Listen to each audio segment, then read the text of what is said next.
আমি কোরআনে কারীমের সূরা আল মাআরিজ 10 থেকে 18 নম্বর আয়াত পড়েছি। এখানে আল্লাহ আমাদের কথা বলেছেন। কার কথা? আমাদের কথা। আল্লাহ বলছেন এমন একদিন আসবে যেই দিন তোমরা আমার শাস্তির থেকে বাঁচবার জন্যে তোমরা সব কিছুকে ভুলে যাবে। নিজের ঔরসজাত সন্তানকে বিক্রি করতে চাইবে, তোমরা নিজের স্ত্রীকে বিক্রি করতে চাইবে, নিজের মা বাবাকে কারো কাছে পণ দিতে চাইবে,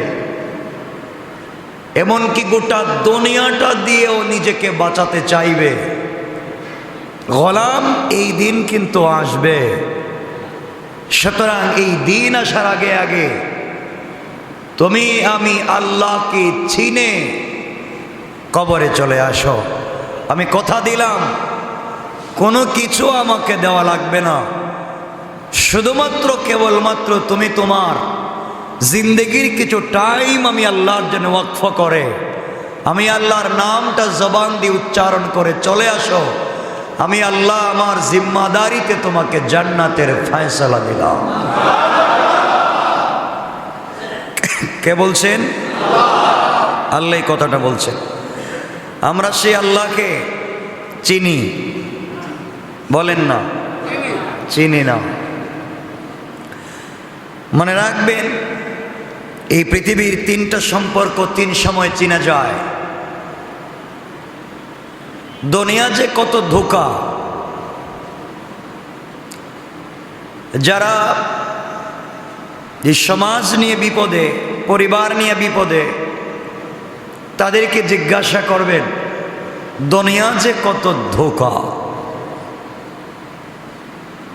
আমরা এমন এক সমাজে বসবাস করি, প্রয়োজনে এক মুসলিম আরেক মুসলিমকে মারবে, পিটাবে, জবাই করবে। এরপরেও আল্লাহ বলছেন তোমরা বন্ধুত্ব করো মুসলমানের সাথে। ইহুদি, খ্রিস্টান, গায়রে মুসলিম যারা, যাদের কাছে দিন নাই, যাদের কাছে আমি আল্লাহ তাওহীদ নাই, যাদের কাছে রাসূলের রিসালাত নাই, যারা আমি আল্লাহকে চিনে না, যারা আমার রাসূলকে চিনে না, যারা আগুনের পূজা করে, যারা মূর্তির পূজা করে, যারা বিভিন্ন দেবদেবীর পূজা করে, তোমরা তাদেরকে বন্ধু বানাইও না। ওরা বন্ধু নয়, ওরা তোমাদের বন্ধু নয়। কিন্তু আমরা এই সমস্ত জানোয়ারদেরকে বন্ধু বানাতে গিয়ে মুসলমানদেরকে পিটাইয়া গুলি করতেও আমাদের লজ্জা হয় না।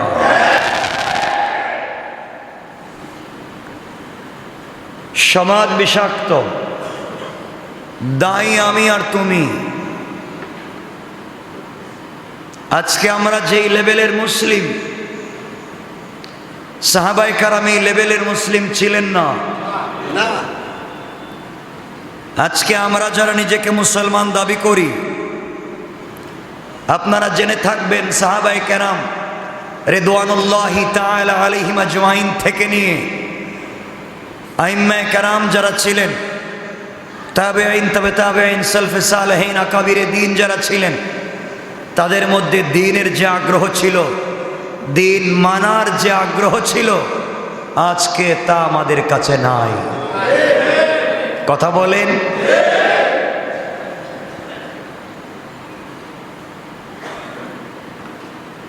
আজকে যারা বৃদ্ধ, অনেক যারা বৃদ্ধ হয়েছেন, চলতে পারেন না, নিজে ইনকাম করতে পারেন না, নিজে হেঁটে ওয়াশরুমে যেতে পারেন না, নিজে নিজের কাপড়টা ধুইতে পারেন না, নিজে নিজের বিছানাটাকে পরিষ্কার করতে পারেন না, এমন বৃদ্ধ আর বৃদ্ধা যারা, তাদেরকে জিজ্ঞাসা করেন এই সম্পর্কটা কেমন। তিন অবস্থায় মানুষ চেনা যায়। একটা হচ্ছে বৃদ্ধ অবস্থায় সন্তানকে চিনা যায়। কত বাবা আছেন চোখ বন্ধ করে মুখটাকে বুঝে গোপন করে চিৎকার করে হাউমাউ করে রাত্রবেলা কাঁদেন।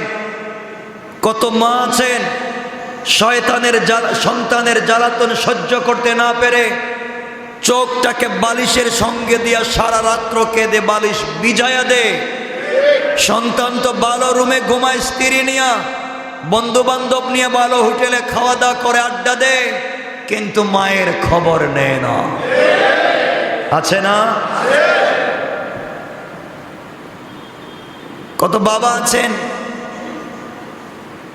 এখানেও থাকতে পারেন, কত বাবা আছেন ভিতরে কত জ্বালা। আপনার সন্তান যখন আপনার স্ত্রীর পেটে এসেছিল আপনি সবাইকে বলতেন তোমরা কি জানো আমার একটা সন্তান হবে, আমার স্ত্রী প্রেগনেন্ট, দোয়া কইরো সন্তানটা যেন ভালো হয়, আমি কাজ করে খাবো, ভ্যান চালাইয়া খাবো, রিক্সা চালাবো, সদরঘাটে খুলির কাজ করব, এরপর বাচ্চাটাকে ভালো মানুষ বানাবো। করে নাই? সন্তান যেদিন জন্ম নিয়েছে বাবা দূরে ছিল, যখনই শুনছে তার সন্তান পৃথিবীতে এসেছে সব কাজ বাদ দিয়া দৌড় আমার সন্তানকে দেখতে হবে। দৌড়াইয়া কোলে নিয়েছে, কপালে চুম্বন করেছে, আর খুশিতে চোখের পানি ছেড়ে কাঁদছে। এই বাচ্চার জন্যই তো কষ্ট করি, এই বাচ্চার জন্যই তো নিজের জীবনকে ওয়াকফ করে দিই। মা বাবা তো সেই দিনই মরে গিয়েছে। যুবক তোমাকে বলছি তোমার মা বাবা তো ওই দিন মরে গিয়েছে যেই দিন তুমি দুনিয়ায় জন্ম নিয়েছ। একজন মেয়ে, একজন পুরুষ, একজন নারী তো সেই দিন মরে যায়, নিজের যৌবনের কথা বলে যায়, নিজের লাইফের জৌলসের কথা বলে যায়, নিজের অস্তিত্বের কথা বলে যায়, নিজের সৌন্দর্যের কথা বলে যায়, নিজের চাকচিক্যের কথা বলে যায়, নিজের আনন্দের কথা বলে যায়। যেই দিন তার সন্তান হয় ওই দিন থেকে তারা বলে আমরা তো বেঁচে আছি সন্তানের কারণে। বলে না? সন্তানকে মানুষ বানাতে হবে, সন্তানকে খাওয়াতে হবে, সন্তানকে বড় করতে হবে, সন্তানের বাড়ির দরকার, সন্তানের শিক্ষার দরকার। এই দিন থেকে মা বাপ ভুলে যায়, কাজ করে নিজের জন্য নয়। কার জন্য? আপনারা বলা লাগবে কার জন্য? এই যে আপনারা রাত দিন কষ্ট করেন, অনেকে বিভিন্ন কাজ করেন, অনেকে 30-40 বছর প্রবাসে থাকেন, বিভিন্ন ডিস্ট্রিক্ট, এখানে চিটাগংয়ের মানুষ আছেন, নোয়াখালী, খুলনা, বরিশাল, টোটাল বাংলাদেশের মানুষ এখানে আছেন। নাই? এমন কোন ডিস্ট্রিক্ট পাওয়া যাবে না যেই ডিস্ট্রিক্টের মানুষ আমাদের এখানে মুসল্লি নাই। কেন এসছেন এলাকা ছেড়ে? কেন এসছেন গ্রাম ছেড়ে? কেন মা বাপকে ছেড়েছেন? কেন পরিবারকে ছেড়ে এখানে থাকেন? কারণ রাত দিন কাজ করি, বাড়িতে আমার বাচ্চা আছে, আমার মা আছে, আমার ভাই বোন আছে, আমার স্ত্রী সন্তান আছে, এদেরকে তো খাওয়াতে হবে। এজন্য ইনকাম করে টাকাটা হাতে পাওয়ার আগে ঋণ করে আগে বাড়িতে বিকাশে টাকা পাঠাও। কথা বলেন না কেন? কার জন্য করেছেন? এই নিমক হারাম সন্তান, বেঈমান সন্তান বড় হয়ে সেই মা বাপকে বইলা যায়। কষ্ট পাচ্ছেন আমার কথা?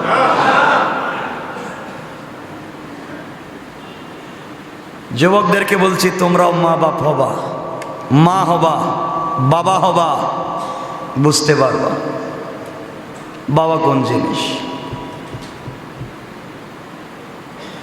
মাকে জিজ্ঞাসা করো, তোমার মাকে জিজ্ঞাসা করো যেদিন তোমার বাবার বাড়িতে লাল বেনারসি পরে এসেছিল, তার স্টাইলের জৌলস কেমন ছিল, তার বডি স্ট্রাকচার কেমন ছিল, তার বডির স্টাইলটা কেমন ছিল। জানো, যেই মেয়েটা বাবার বাড়ি রান্না করতে জানতো না, যেই মেয়েটা বাবার বাড়ি কোনোদিন কাপড় ধৌত করে নাই, যেই মেয়েটা বাবার বাড়ি কোনোদিন ঘর মুছে নাই, ওয়াশরুম পরিষ্কার করে নাই, ময়লা পরিষ্কার করে নাই, এই যুবতী মেয়েটা তোমার জন্মের পরে তোমার ময়লা কাপড় হাত দিয়ে পরিষ্কার করে। কথা বলেন না কেন?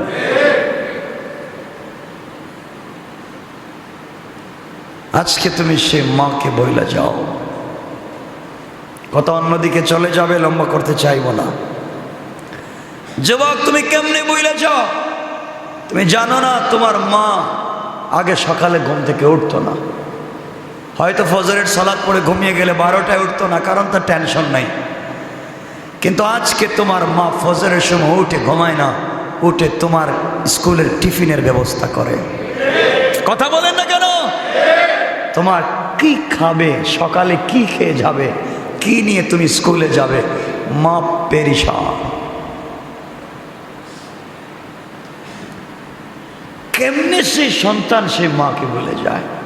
আরে যুবক, তুমি ইউনিভার্সিটিতে পড়ো, তুমি মাদ্রাসায় পড়ো, আসো তুমি দুলাই খালে, দেখো তোমার বাপকে সারা দিন নাক পল্টুর কালারে হাত পায়ের কালার চেঞ্জ হয়ে গিয়েছে, পুরো হাত পা কালো হয়েছে, মুখে খাবার দিতে পারে না, তার হাতটা নষ্ট, শুধু পচা ময়লা তেল হাতে লেগে আছে, জং লেগে আছে, তোমাকে মানুষ করার জন্য। তোমাকে আজ তুমি সেই মাকে বাপকে চেনো না। কোন দিন যে বুঝবা? এজন্য সন্তানকে চিনা যায় বৃদ্ধ অবস্থায়। কষ্ট পাচ্ছেন আমার কথায়? আমি বোঝাতে চাই, দেখো এদের কষ্টটা।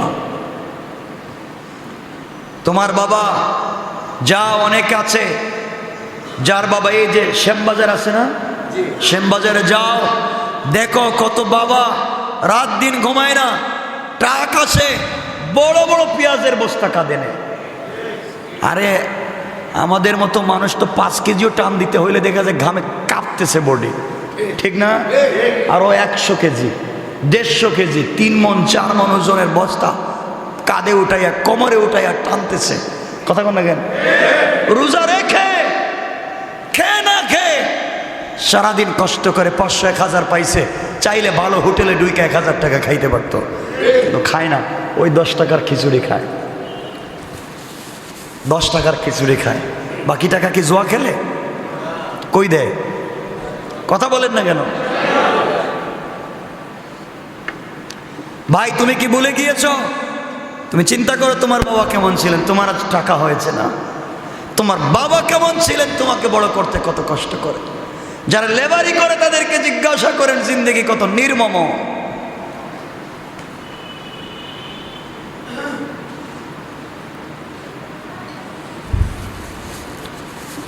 আজকে কেমনে আমরা সেই মা বাপকে বলে যাই? তোমার টাকা হয়েছে, তুমি ফ্যাক্টরির মালিক, তুমি ব্যাংক ব্যালেন্সের মালিক, বিশাল বিজনেস ম্যাগনেট, তুমি সিআইপি, কিসের তোমার পরিচয়? তুমি মা বাপকে চিনো না। এমন লোক কি আছে সমাজে? মা বাপকে চেনো। এজন্যে সন্তানকে চিনে যায় কোন সময়? বৃদ্ধ অবস্থায়। এজন্য মা বাপ বৃদ্ধ হয়ে গেলে আমরা ভুলে যাব। কথা দেন, পাইবেন না। এই জিনিস হারাই ফেললে আর পাইবেন না। 2 নম্বর, বিপদের সময় চিনা যায় বন্ধুকে। বিপদের সময় চিনা যায় কাকে?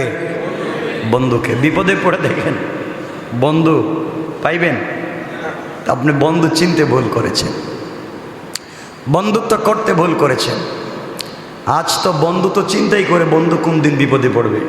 আরেক বন্ধু চিন্তা করে বন্ধু মরে না কেন, মরলি তো আমি এমপি হইতে পারতাম না। 2 বন্ধু একসাথে এক এলাকায় চলে, মানে একজন না মরলে তো আরেকজন এমপি হইতে পারে না। এই হচ্ছে আমাদের কন্ডিশন। এই জন্য বন্ধু চিনা যায় কখন? বিপদে। আর দরিদ্রতার সময় চিনা যায় স্ত্রীকে। স্ত্রীকে চিনতে পারবেন বিপদে, দরিদ্রতার সময়। যেই স্ত্রী তোমার দরিদ্রতাকে বরণ করে নিতে পারে, তোমার কষ্টের সময় পাশে থাকে, মনে করবেন সে ভালো। কি? আর সুখের দিনে তোমার সাথে ছিল, দুঃখের দিন আসতেই নাই। আচ্ছা, এগুলো আমাকে বলেন তো, এগুলো কি হয়? সমাজ হেঁটে বইরে গেছে। এজন্য আল্লাহ বলছেন এমন একদিন আসবে রে, এমন একদিন আসবে, ওয়ালা ইয়াসআলু হামিমুন হামিমা। এমন একদিন আসবে, হামিম বলা হয় চরম না, পরম কলিজার টুকরা বন্ধু। কলিজার টুকরা বন্ধুকে হামিম বলে। হামিম একবারে ঠান্ডা বন্ধু, কলিজার টুকরা বন্ধু, যে তোমাকে ছাড়া খাবে না, যে তোমাকে ছাড়া ঘুমাতে চায় না। এই বন্ধুর নাম হামিম। আল্লাহ বলছেন ওয়ালা ইয়াসআলু হামিমুন হামিমা, এই কলিজার টুকরা বন্ধু বন্ধুর খবর নিবে না। কে বলছেন? সবাই বলা লাগবে, কে বলছেন? আল্লাহর কথা মিথ্যা বলতে হবে? মিথ্যা।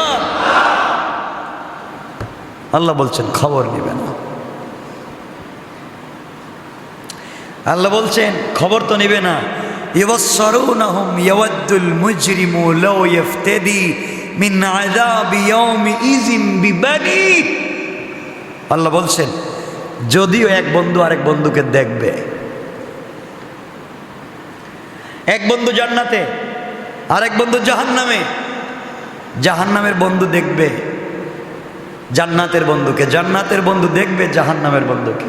আল্লাহ বলছেন দেখবে, ইউবসসিরুনহুম, দেখবে কিন্তু খবর নিবে না, তাকাইবে না। কি বুঝলেন? ভুল জায়গায় পা দিয়েন না। বন্ধুত্ব করতে ভালো করে বুঝবেন।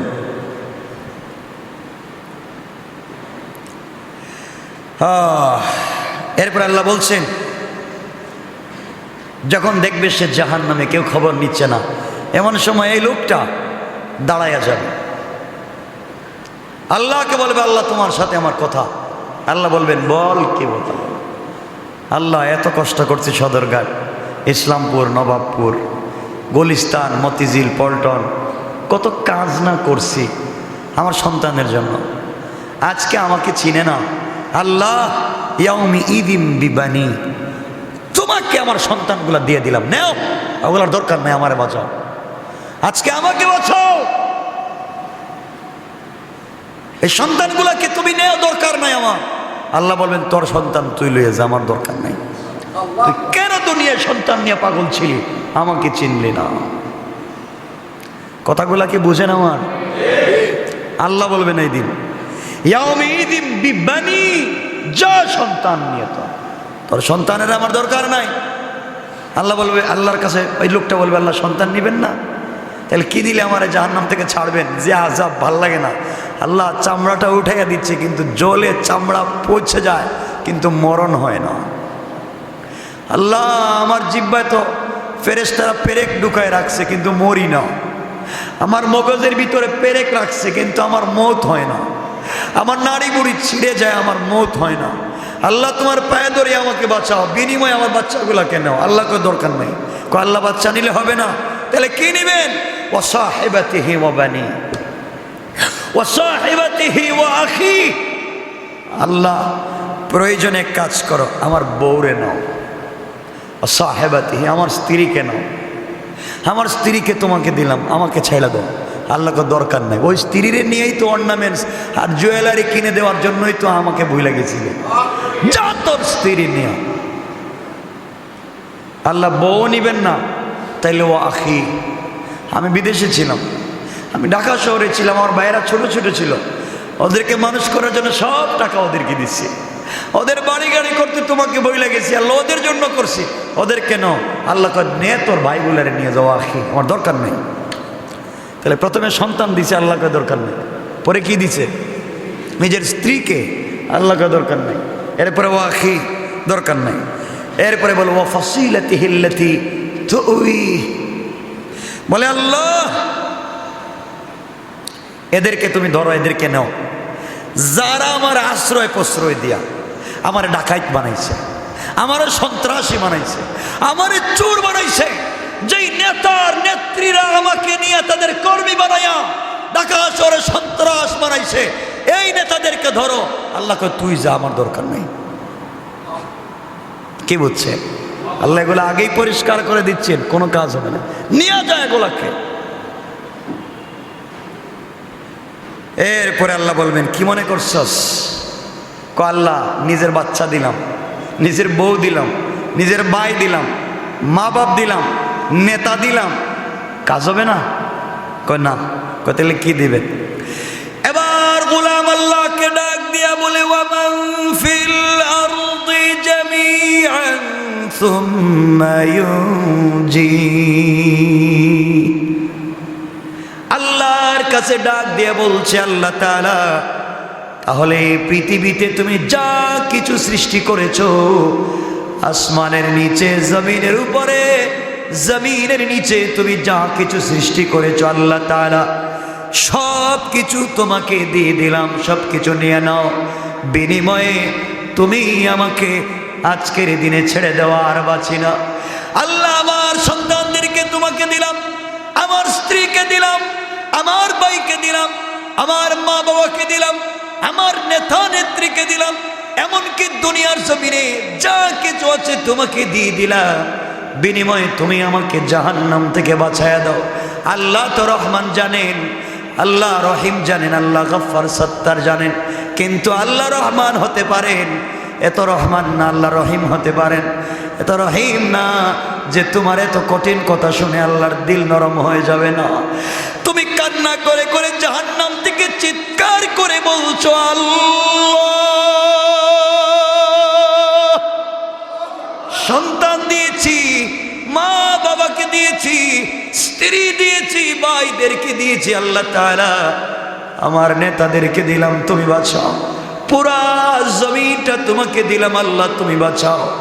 মনে করেছেন আল্লাহ তো নরম দিল, মনে হয় কথাগুলো শুনবেন। আল্লাহ কঠিন সুরের শক্ত আওয়াজে, নির্ঘাত পৃথিবীর কঠিন শব্দ দিয়ে আল্লাহ ওই দিন ডাক দিয়া বলবেন, কাল্লা না। আল্লাহ বলবেন না, কাল্লা।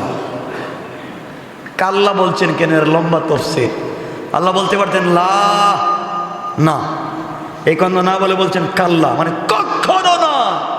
আমি যতদিন বেঁচে আছি, আমি আল্লাহ যতদিন থাকবো ততদিন না।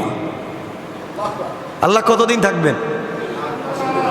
হ্যাঁ, অনন্তকাল, চিরকাল।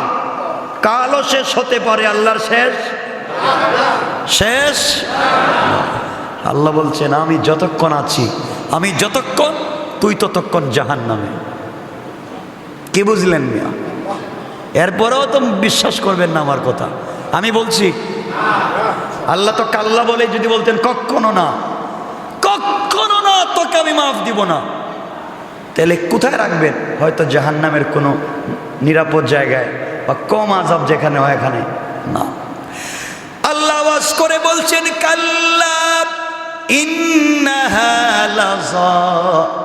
আল্লাহ বলছেন, গোলাম রে, তোকে তো আমি ক্ষমা করব না, আর নিশ্চয় তোকে আমি এখন থেকে যেখানে রাখবো এটা লেলিহান আগুন দিয়ে তৈরি করা, শুধুমাত্র কেবলমাত্র আগুন দিয়ে ওয়াল দেওয়া, আগুন দিয়ে বাউন্ডারি করা, আগুন দিয়ে ছাদ দেওয়া, আগুন দিয়ে নিচ দেওয়া, আগুনের বিছানা, সবগুলো আগুনের হবে।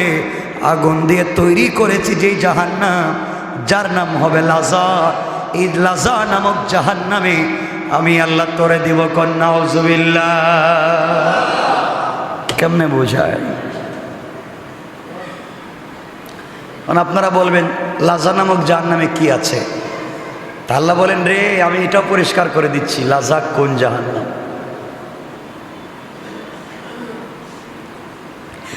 আল্লাহ বললেন লাযা তো ওই জাহান্নামের নাম, নাজ্জাতাল লিশ-শাওয়া। লাযা তো ওই জায়গার নাম যে জাহান্নামে ফেলে দিলে আগুনে দগ্ধ করে চামড়াগুলাকে পুড়ে ফেলবে।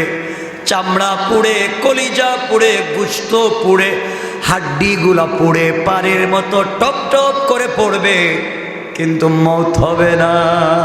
আল্লাহ বলেন, আল্লাহকে ডাক দেন, আল্লাহ বাঁচেন, বাঁচেন। শুধু তো সুবহানাল্লাহর আওয়াজ শুনছেন, কত কঠিন কথা আল্লাহ বলছেন। আল্লাহ ওই দিন বলবেন,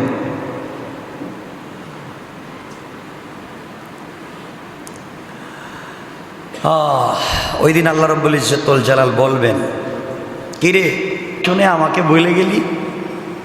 যার কথা শুনে আমার কথা মনে রাখলি না?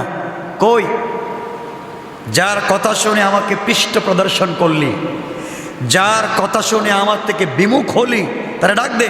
তাদউ মান আদবারা ওয়া তাওয়াল্লা। ডাক, যার কথা শুনে আমাকে ভুলে গেছিলি, ডাক দে। যার কথা শুনে আমাকে মনে করিস নাই, ডাক। কেউ শুনবে? আমাকে বলেন, কেউ শুনবে? এরপরে আল্লাহ বলছেন কেন দিব জানিস? জাহান্নামে আরো শয়তানি আছে, এমনি এমনি দেই নাই জাহান্নামে। আল্লাহ আর কি করছি? আল্লাহ বলেন ওয়া জামাআ ফাআওয়া। কত সুন্দর করে আল্লাহ বোঝাচ্ছেন। আল্লাহ বলছেন তুই যে সম্পদ, টাকা জমা, শুধু জমা করছস। বুঝছেন নি কথা? টাকা যে সম্পদ, সম্পদ ওয়া জমা, শুধু জমা করলি, টাকা শুধু জমাইলি, বউ বাচ্চারে দিলি, আমার জন্য কি করলি? আমার জন্য কি করলি? ক তোর বাচ্চার পিছনে, বউর পিছনে, পরিবারের পিছনে যত টাকা খরচ করছিস, আমার জন্য কয় টাকা খরচ করছিস? আল্লাহ রাগ করে ফেলেছেন। ওই জামা, টাকা জমা করছিলে। এরপরে কি? এরপর আরেকটা শব্দ আল্লাহ বলছেন ফাআওয়া, আগলিয়ে রাখছিস, কেউ যেন নিতে না পারে, কাউকে দেশ নাই, শুধু আগলিয়ে। আগলিয়ে রাখা বুঝেন তো? সেভ করে রাখা। টাকাগুলাকে কোথায় রাখলে সেফ টাকা যায়? এক বাড়ি থেকে দুই বাড়ি, দুই বাড়ি থেকে তিন বাড়ি, এক দোকান থেকে দুই দোকান, এই বিজনেস থেকে ওই বিজনেস, শুধু বাড়াইলে দুনিয়ায়, ভুলে গেলে আমার। কথা কি বুঝছেন আমার? না বুঝেন নাই? কথা বলেন, বুঝছেন? বুঝছেন।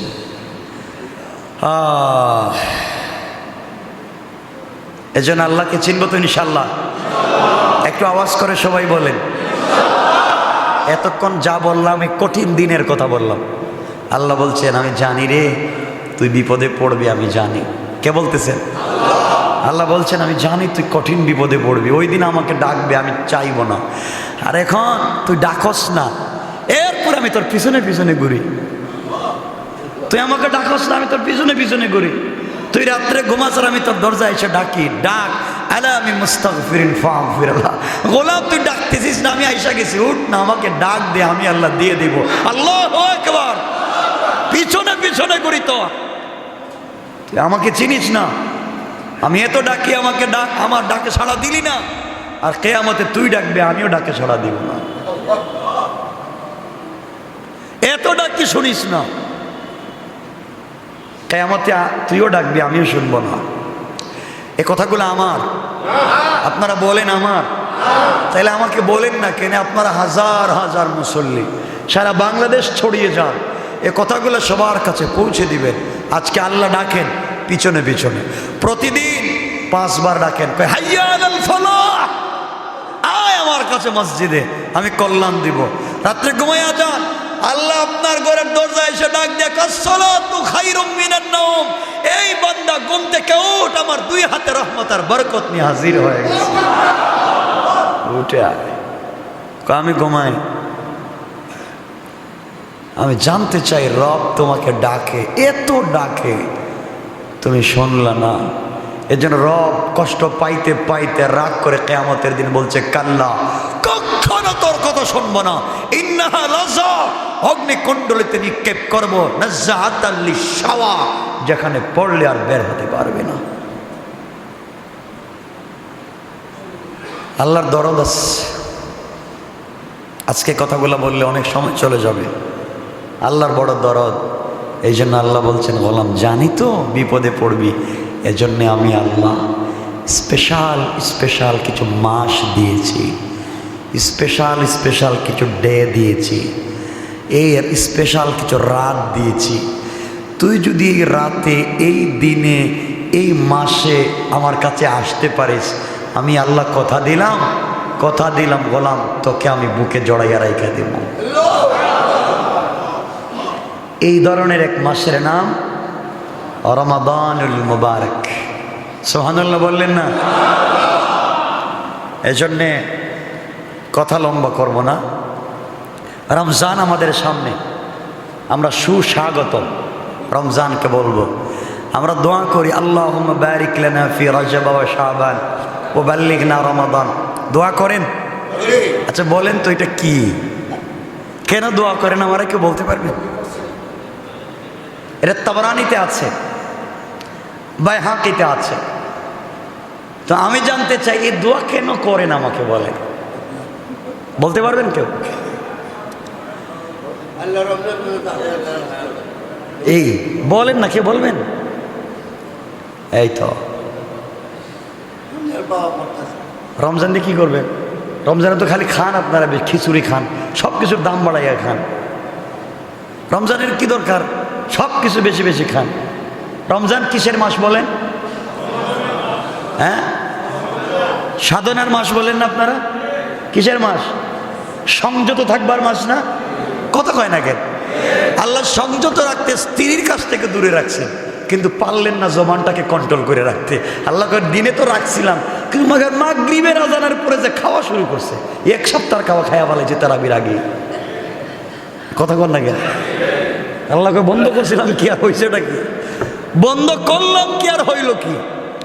মানে আপনারা দোয়া করেন, আল্লাহ আল্লাহুম্মা বারিক লানা ফি রজব ওয়া শাবান। আল্লাহ রজব শাবান এত বরকত দাও, রমজানে পৌঁছাইয়া খালি খাওন আর খাওন। কি ইফতারের সময় 50টা আইটেম, সেহরির সময় 50টা আইটেম, আবার খা, আরো খা, খাইতে খাইতে গলায় চলে আসছে, আবার খা। তারাবি পড়ে আবার খাবার, আর আপনারা খাইতে খাইতে যাই খান, মুড়ি না খাইলে তোর শান্তি পান না। কি ঠিক আছে? এই যে ঠিক আছে, খালি খাওয়ান। আর আমি বুঝাতে চাই, এই জন্য রমজান বুঝেনি নেই। আল্লাহুম্মা বারিক লানার যে দোয়া করেন, কিসের দোয়া করেন তাও বুঝেন না। আল্লাহর কাছে দোয়া করেন, আল্লাহুম্মা বারিক লানা ফি রজব ওয়া শাবান। আল্লাহ রজব শাবানে বরকত দিয়া, ও বাল্লিগনা রমাদান, রমজানে এই জন্য পৌঁছাইয়া দাও। আল্লাহ রমজান আসলে আর কিছু হোক আর না হোক, তোমার সাথে কিন্তু আমার কথা হবে, তোমার সাথে আমার কথা হবে। আল্লাহ কয় কেন? আল্লাহ তুমি তো এই দিন শয়তানরে বন্ধ করে রাখছো, তাহলে শয়তান আমারে ধোঁকা দিতে পারবে না, তাহলে আমি কই যাব? আমি তো তোমার সাথেই থাকবো। আল্লাহ কয় রমজান আনলাম আমার সাথে মিলাবার জন্যে। রমজানের প্রস্তুতি আপনারা কেমনে নেন? আমি সংক্ষেপ করে কয়েকটা কথা বলি আজকে। সংক্ষেপ, যেহেতু তাফসীর থাকবো ইনশাআল্লাহ, আজকে তাফসীরে থাকবো। থাকবেন তো? সবাই আসবেন তো ইনশাআল্লাহ? আমি গত জুমায় শাবানের কিছু ফজিলত বর্ণনা করেছি, মনে আছে তো এগুলা? শাবানের, নিসফে শাবানের কিছু ফজিলত বলেছি, মনে আছে? আরো কয়েকটা বলে দিই আজকে। শাবান মাসে বেশি বেশি করে ফরজ সালাতের পাশাপাশি নফল সালাত আদায় করবে, এটা হলো বরকত। আল্লাহুম্মা বারিক লানা, বরকত।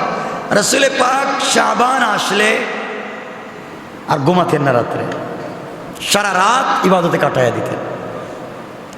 কারণ একজন মানুষ যদি আমেরিকা যেতে হয়, ব্রিটেনে যেতে হয়, সে IELTS করে। কথা বলেন না কেন? না করেন? IELTS করে না? স্কোর পাওয়া লাগে 6 পয়েন্টের উপরে, 5 পয়েন্টের উপরে, নাহলে সে যাইতে পারে না। একজন জাপানে যাবে, সে জাপানিজ ভাষা শিখে। কথা বলেন না কেন? প্রস্তুতি নে, আমি ওখানে গিয়ে কী করবো? আমি কিছু জানি না, আমি ওখানে গিয়ে তো কিছু করতে পারবো না, ভাষাই তো জানি না, কথা বলতে পারবো না। এজন্যে রমজান আসার আগে বরকত এই জন্য আল্লাহ রমজান শাবানে আমাকে নফল ইবাদত করার সুযোগ দেও, যেন আমি রমজানে গিয়ে তোমার ফরজ ইবাদত করতে পারি। সুবহানাল্লাহ। এজন্য শাবান আমি যেন এখন নফল ইবাদত করতে পারি, তো রমজানে আমি ফরজ ইবাদত করতে পারবো। এজন্যে বেশি বেশি করে ফরজ সালাতের পাশাপাশি নফল সালাত আদায় করবেন। 2 নম্বর, নফল সিয়াম বেশি বেশি করে রাখবেন। নফল সিয়াম রাখেন। এই মাসে বেশি নফল সিয়াম রাখতেন, শাবানে অনেক বেশি রাখতেন, তো আপনারাও রাখেন। তাহলে নফল সিয়াম রাখার মধ্যে আগ্রহ হলো, দেখবেন আপনার বাবা যদি, আপনার মা যদি আমেরিকা থাকে, কানাডা থাকে, আর যদি 1 মাস আগে বলে যে আমি অমুক তারিখের অমুক মাসের অত তারিখে আসবো দেশে, তাহলে দেখবেন ঘর গুছায়, বাড়ি গুছায়, বাগান লাগায়, ফুলের বাগান লাগায়, ডিজাইন করে, বাড়িকে সবাইকে জানায় আমার বাবা আসতেছেন। করেন এগুলা? প্রস্তুতি নেই তো। আল্লাহ বলছেন রমজান কিন্তু আসতেছে, ও বাল্লিগনা রমাদান, তুই আমার সাথে মিলবে রমজানে না? আমি আসতেছি তো রমজানে, আমি আসতেছি, তুই আমার কাছে আসবে, সুতরাং সাজা। এজন্য আমার সাথে থাকতে হলে রমজানে এই শাবান থেকে নফল রোজারাই কমপ্লিট আমার সাথে আসবার পথকে সহজ করো। সুবহানাল্লাহ। করি না। 3 নম্বর, সম্পদের হিসাব করে জাকাত দিবেন। এই মাসেই তো জাকাত দেওয়ার সময়, আপনারা কোন সময় দেন? রমজান। আচ্ছা, যেদিন পারেন দেন। রাসূল পাক সাহাবায়ে কেরামকে বলতেন এবং অনেক সাহাবায়ে কেরাম এই মাসে জাকাত দিতেন। এই জন্য জাকাত দিতেন যে যারা জাকাত দিতেন রমজানের 2-3 দিন আগ থেকে, যেন এমন একটা লোককে জাকাত দিতেন, আপনি চিন্তা করছেন আমার জাকাতের টাকা দিয়ে একজন সেহরি খাচ্ছে, আমার জাকাতের টাকা দিয়ে একজন ইফতার করতেছে, আমার জাকাতের টাকা দিয়ে তার বাচ্চার দুধ কিনতেছে। আল্লাহু আকবার বললেন না? তা আপনি কি চাচ্ছেন? আরে রমজানে তো একটা নফলে কয়টা ফরজের সমান? ফরজের সমান। আর একটা ফরজে চিন্তা করতেছেন। তাহলে আপনারা দিবেন জাকাত, জাকাতের টাকা দেয়া, তাকে দেন কিনে সে ইফতার করুক, সে সেহরি খাক। আপনারা জাকাতের টাকা দিয়ে কাপড় কিনেন, জাকাতের কাপড়। ইসলামপুরে কিছু ব্যবসায়ী লাগাই রেখে দেয় সাইনবোর্ড, জাকাতের কাপড়, চুরি করে খান। এরপর এগুলো কইরেন না। সুতরাং জাকাত দিবেন। মক্কম সময় আপনার টাকায় কেনা খাবার দেয়া, একজন মহিলা একজন বাবা বাচ্চাদেরকে নিয়ে রাত্রবেলা সেহরি খাচ্ছে, চিন্তা করতেছেন? আর রাসূল বলছেন কেউ যদি 1 গ্লাস পানি, একটা খেজুরের দানা দিয়া, একটা খেজুরের টুকরা দিয়ে কাউকে ইফতার করা, সেহরি খাওয়ায়, আল্লাহর ওসিলা তাকে জান্নাত দিয়ে দেবেন। কেন বুঝেন না? এগুলো বুঝেন না আর বুঝার চেষ্টা করেন না। ইনশাল্লাহ আমি সংক্ষেপ করে করে বলছি, লম্বা বলবো না। এগুলো হচ্ছে রমজানের প্রস্তুতি, রমজানের আগে। এরপরে রমজান চলে আসতেছে, এই মর্মে মনের মধ্যে একটা খুশি রাখবেন, আনন্দ রাখতে হবে, প্রস্তুতি রাখতে হবে, ঠিক আছে না? ঈদ আসার আগেই তো সবাই রেডি। মুসল্লি তো মসজিদে পাওয়া যায় না, সব মার্কেটে। জান না আপনারা? ঈদের দিনের জন্য প্রস্তুতি। এতে রমজান আসতেছে, আগমনী বার্তা নিয়ে আসতেছে, আমাদের মাগফিরাত দিবে, নাজাত দিবে, রাহমত দিবে, বারাকাত দিবে, এগুলো নিয়ে আসতেছে। আপনারা মনে করতেছেন রমজানের চাঁদ দেখা গেলে একটা মিছিল করবো, আহলান সাহলান মাহে রমাদান। তো কি হয়েছে? আল্লাহ কি হলো? তো আহলান সাহলান দিয়ে লাভ কি? তুই তো রোজাই রাখবে না।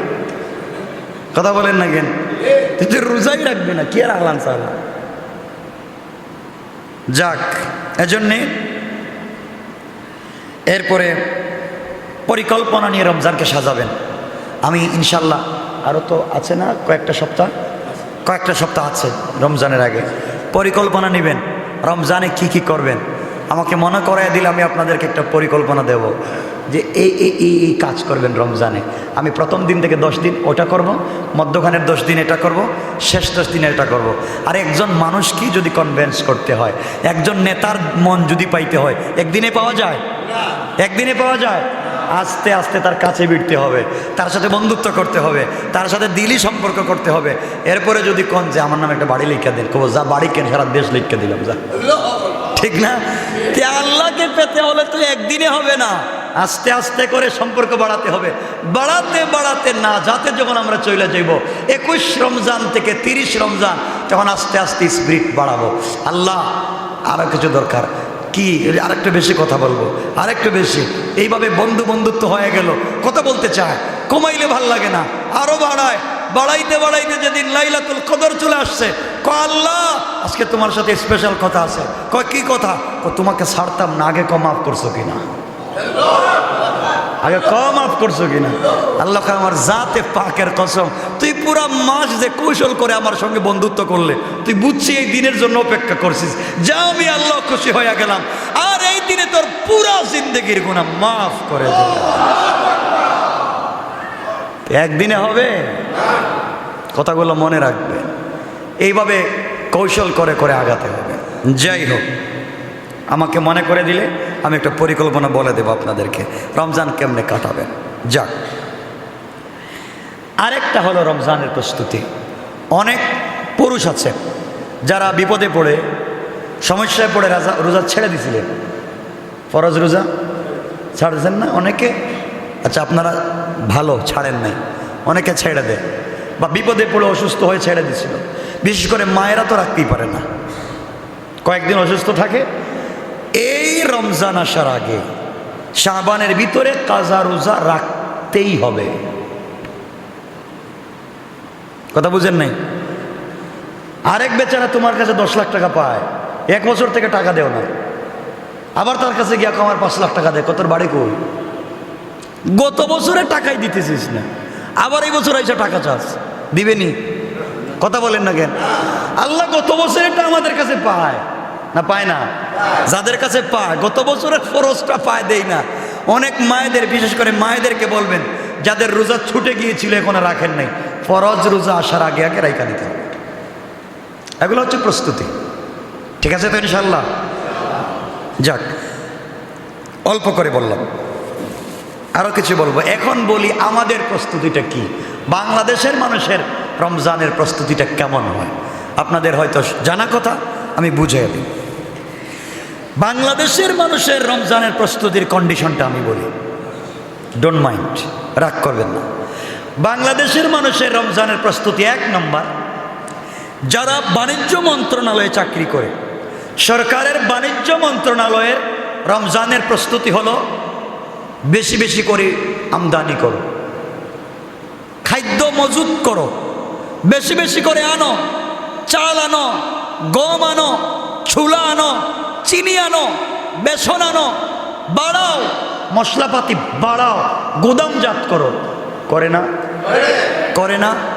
আমি জানতে চাই বাণিজ্য মন্ত্রণালয়ের কাছে, রমজান আসলে কি বাংলাদেশে মানুষ বাইরে যায়? হ্যাঁ, তো হঠাৎ করে এত আমদানি করার দরকার হয় কেন?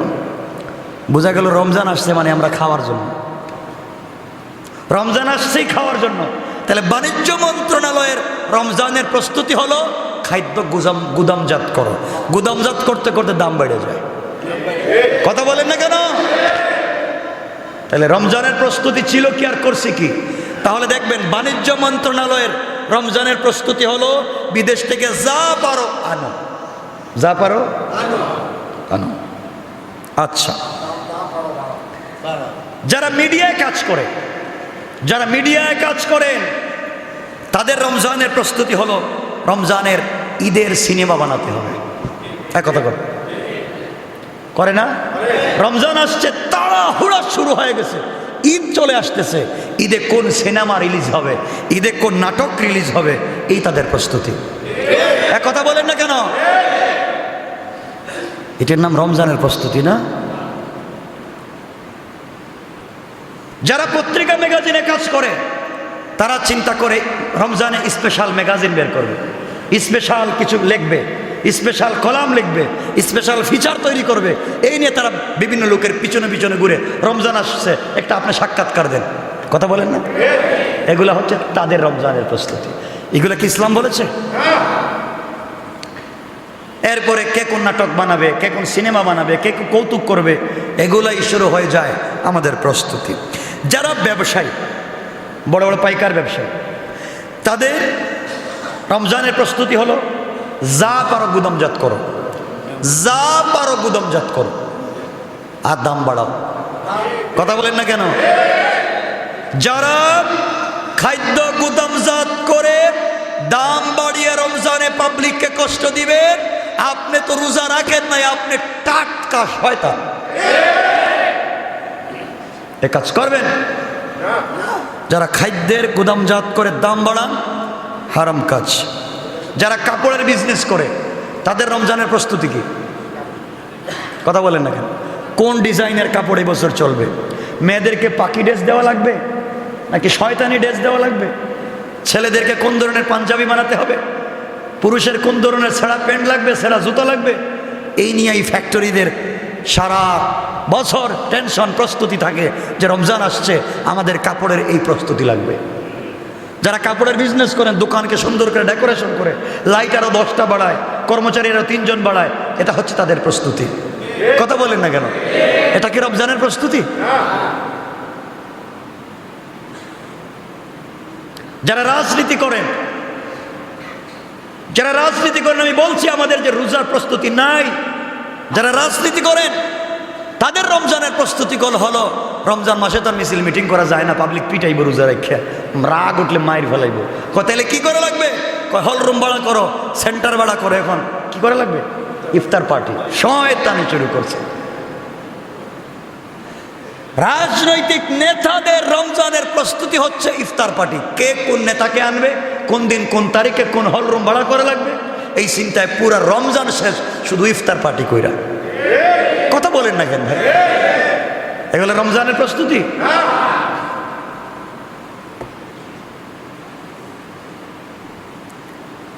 আল্লাহ মাফ করুক, সবাই বলেন আমিন। সময় কমে গেছে। আর জনগণের রমজানের প্রস্তুতি কি? হ্যাঁ বলেন না। দেখবেন রমজান আসার এক সপ্তাহ আগে মুদির দোকানে লাইন, লম্বা লাইন, লিস্ট এক একজনের কাছে 2 হাত লম্বা, ঠিক না? 10 কেজি ছোলা লাগবে, 5 কেজি বেসন লাগবে, 2 বস্তা পেঁয়াজ লাগবে, 3 বস্তা ছোট চাল লাগবে, মিনিকেট লাগবে, এরপরে এই যে বিভিন্ন সুগন্ধি চাল লাগবে, খিচুড়িতে একটা, বোনা করতে একটা, বিরিয়ানিতে একটা। এই শুরু হলো আমাদের প্রস্তুতি। গড় ভর্তি খাবার। কথা বলেন না কেন? ওই আগে না গেলে কিন্তু পাওয়া যাবে না। 50 লিটার সোয়াবিন তেল, এগুলো মিথ্যা বলতেছি আমি, এগুলো হচ্ছে আমাদের প্রস্তুতি। আল্লাহ ও শয়তান, তোমরা শুরু করলেটা কি? আমি রমজান দিলাম কোন কাজে? তোমাদের উদ্দেশ্যই দেখতেছি খালি খাওয়া। কথা বলেন না? এবার বাণিজ্য মন্ত্রণালয় গুদামজাত শুরু করছে খাবার, আর তোমরা ঘরেও ঢুকাইতেছো খাবার। অথচ আমি আল্লাহ বলছি তোমাদেরকে দিয়েছিলাম রমজান সিয়ামের মাস, সাধনার মাস, সংযমী বলেন না, সংযমী থাকবার মাস, না খেয়ে থাকবার মাস, না খেয়ে গরিবের কষ্ট বুঝার মাস। এমন খায় 1 মাস আর পেটে খিদে লাগবে না।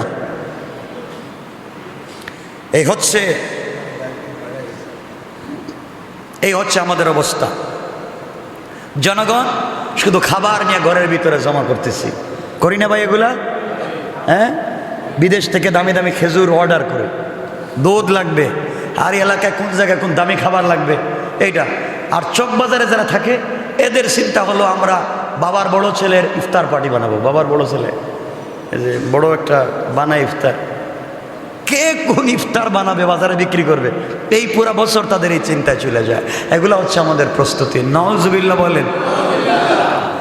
আর যারা হাফেজে কোরআন তাদের প্রস্তুতি হলো কোন মসজিদে তারাবি পড়াবো, কোন মসজিদে তারাবির দরকার, এই চিন্তায় জিন্দেগি শেষ। তার পরীক্ষা ফাইনাল, কিন্তু মাথায় পরীক্ষা ঢুকতেছে না, কোন মসজিদে ইন্টারভিউতে যাবো, কোন জায়গায় গেলে একটু বেশি টাকা পাওয়া যাবে। কথা কোন না কেন? কোনো ভাই, এটা রমজানের প্রস্তুতি না, এগুলো রমজানের প্রস্তুতি না। এতক্ষণে যা বললাম মনে থাকবে তো ইনশাল্লাহ? যাক, আরো কিছু বলার আছে কিন্তু বলতেছি না, সময় কমে গেছে। যারা মেয়ে বিয়ে দিয়েছেন, জামাইয়ের বাড়ি থাকে, মেয়ের বাবার রমজানের প্রস্তুতি হচ্ছে মেয়ের বাড়িতে ইফতার পাঠানো লাগবে। একথা কন না কেন? সবারই তো দেখতেছি প্রস্তুতি রমজানের। মাশাআল্লাহ, আল্লাহ কি রে, এমন প্রস্তুতি তো আমি দেই নাই, এই একটা প্রস্তুতি তো আমি দেই নাই, তোমরা এগুলো বানাইলে কেমনে? সুতরাং এই সমস্ত করে দেখেন তো, আমি যা বলছি এগুলা ছাড়ার কিছু আছে ভাই? কথা বলেন, আছে? রমজানটা শেষ হয়ে যায়, এই জন্য আল্লাহ বলছেন এগুলা কইরা আইসা জান্নাত চাওয়ালা ইয়াসআলু হামিমুন হামিমা। না না না, এগুলা কইরা আসো, কবরে দেখবা কিচ্ছু নাই, কাউরে পাবা না। সুতরাং আল্লাহর কাছে আমরা চাইব যে এই সমস্ত প্রস্তুতি থেকে যেন আল্লাহ বাঁচায়। সবাই বলেন না আমিন? তাহলে কি প্রস্তুতি লাগবে? এগুলা তো বুঝলাম, এখন আমাদের প্রস্তুতিটা কেমন হওয়া চাই। আমি 1 মিনিটে আপনাদেরকে বলে দিই একটা কথা, আজকের মতো এখানে রেখে দেন। এতক্ষণে বুঝছেন তো যা বলছি? এগুলো করবো নি ভাই? আমারে বলেন একটু, আমাকে বলেন, করবেন? সবাই বলেন না একটু দিল থেকে একটা কথা বলেন না? তো আমরা প্রস্তুতি নিব কার জন্যে? আর একটু দিল থেকে আওয়াজ করে বলেন, কার জন্যে? আবার বলেন, কার জন্যে? আল্লাহর জন্য একটা প্রস্তুতি নিতে চাই। কষ্ট দিও না কাউরে গালি দিও না, কথা দিও না। বলে দেই, এখন আপনি ওয়াশ করতেছেন সদরঘাটে গিয়া, যারা এই যে বস্তা কাঁধে উঠায়া যায়, যারা রিক্সা চালায়, ভ্যান চালায়, সারাদিন মাটি কাটে, সারাদিন ইট বাটায় কাজ করে, এর কাছে গিয়ে বলছেন এই রমজান কিছু আসছে, আল্লাহুম্মা বারিক লানা ফি রজব ওয়া শাবান, রজব শাবান যাইতেছে, ওবাল্লিগ না রমজান, রমজান কিন্তু আসতেছে, রোজা রাখা লাগবে। রোজা বাদ দে, এক বস্তা কান্দে নিয়ে দেখ কেমন কষ্ট কইবে না? কত বাদ দে তো রোজা, বস্তা টানতে টানতে জিন্দিগি যায়, এই রোজাতে আমি নাই।